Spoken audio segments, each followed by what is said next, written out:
back with Let's Talk Money with our money expert, Brent Wilsey.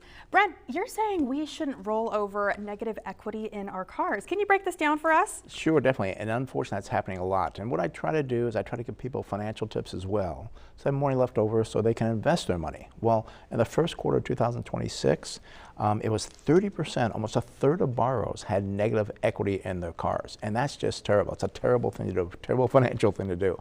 And not only that, it was the average was $7,200 of negative equity. And that is, compared to 5 years ago, that is up 42%. And people are really getting themselves into a bad financial bind, which means they have no way of kind of getting out of it because they just keep extending these car loans, and it's not a good position to be in.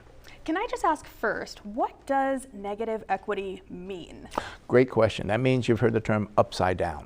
What that means is that you owe more in the car than it's worth. Say you bought a $50,000 car, it's now worth $35,000, but yet you owe $40,000. Not a good position to be in. And what is happening is that, and I always tell people, as an investment advisor, I'm versed with the SEC, I have a fiduciary responsibility to what's best for my clients. You go to the car dealership, they don't have a fiduciary responsibility.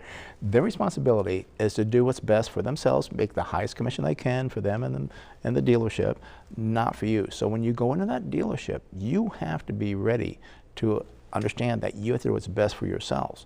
And that involves some research. And what's happening is that people, you go in the car dealership, and I hate this term, they go, what is your budget? It's like, well, what can you afford per month? That is not the way to buy a car, and that's what they do. And because of that, we now have car loans going up. The average car loan, 70 months long. Some go 8 years, and people are upside down in these because they're going so long on these loans. So what is a smarter alternative to considering the lower monthly payment? Because that's what we all do, right? What would be a smarter way to think of that? Well, one thing I try to tell people too is, like, people say, oh, well, I deserve a new car. And I'm going to be blunt with you. If you're upside down in your car loan, you made a bad financial decision, you do not deserve a new car. So what you have to do is do a little research before you go in the dealership. And you know, now there's so much information. You're going to buy I don't know, a Ford, I don't know what they have these days, you know, a Chevy, I don't even know some of these cars, but you're going to buy the average normal car. Right. You can now look to see what the invoice price of the car is. So know that before you go in there. And then when the salesman tries to say, oh, well, what can you afford per month? They're like, no, I want to get XYZ car. I know the invoice price is this. I want to do it. And then sit down and talk about it. And I hate how in dealerships, many times you're there for a long time. And be prepared to get up and walk away. And they might say, oh, well, if you do that, the car may be gone tomorrow.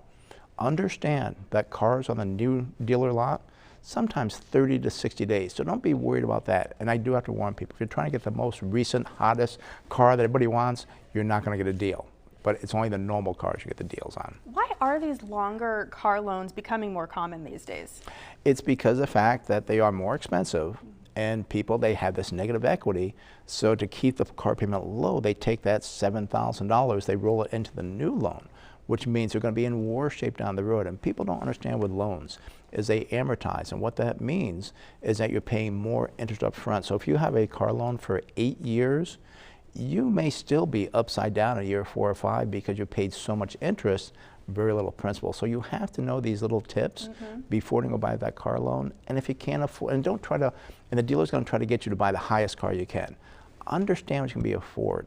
Be realistic. Don't get yourself in a financial difficulty. So before we wrap, just before somebody's driving off the lot, what do you want San Diegans to keep in mind? I want them to keep in mind that they, again, don't take your negative equity load over. When you get a car, make sure you take care of that car. I mean, I always tell my wife, she hates it, don't eat and drink in the car because we got to keep the car nice. I have a 5-year-old car, people think it's still new. So just keep your car in good shape, don't roll over negative equity, and also to be smart. Understand the deal you go in before you talk to that dealer. Well, thank you so much. You're a wealth of knowledge. We always love having you here. We learned so much. Thank you, I appreciate that. Absolutely. Everyone is raving about hydrofacials, but what exactly are they and what are the benefits? An expert explains next.